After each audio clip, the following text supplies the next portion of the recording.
अहम खबर देंगे यहाँ पर आपको।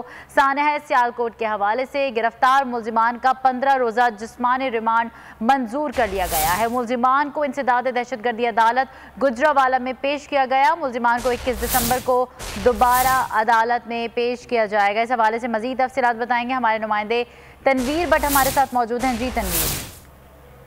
जी ये बिल्कुल, आज मुल्जिमान को तो टाइम से ये अदालत ले आया गया था। जब उनको अदालत में पेश किया गया, रिमांड की इस्तदा की गई, तो वहाँ पे जो इनका रवायती तरीका है उसी पे ये चल रहे थे। वहाँ पे रिमांड सारा अपने पेपर वर्क मुकम्मल करके आए थे, लेकिन यहाँ पर जो दहशतगर्दी अदालत में पहुंची है, तो वहाँ पे जब इन्होंने रिमांड के लिए इस्तदा की गई, उनको बताया गया कि नहीं, यहाँ पे जो प्रिंटेड है वो छपा हुआ है, वो अफाम ले जाए और उसके ऊपर लिख के लाए जो भी आपने बात करनी है, जिस पर वो अदालत से प्रिंटेड किया हुआ ने रिमांड पेपर लिया। मुल्जिमान का जो 26 या 15 दिन से अदालत से इस्तदा की गई कि हमें 15 दिन का इनका जिस्मानी रिमांड चाहिए, ताकि जिस मुजरम का जितना जो उसने जुर्म किया उसका तयन किया जा सके, जिस पर अदालत ने पुलिस की इस्तदा मंजूर करते हुए 15 रोज़ा जिस्मानी रिमांड पर पुलिस के हवाले कर दिया। जी, पुलिस की जो भारी नफरी है वो मुल्जिमान को लेकर दोबारा सियालकोट की तरफ रवाना हो गई है। जी बहुत शुक्रिया तनवीर भट्ट अपडेट कर रहे थे। सानह सियालकोट के हवाले से गिरफ्तार मुल्जिमान का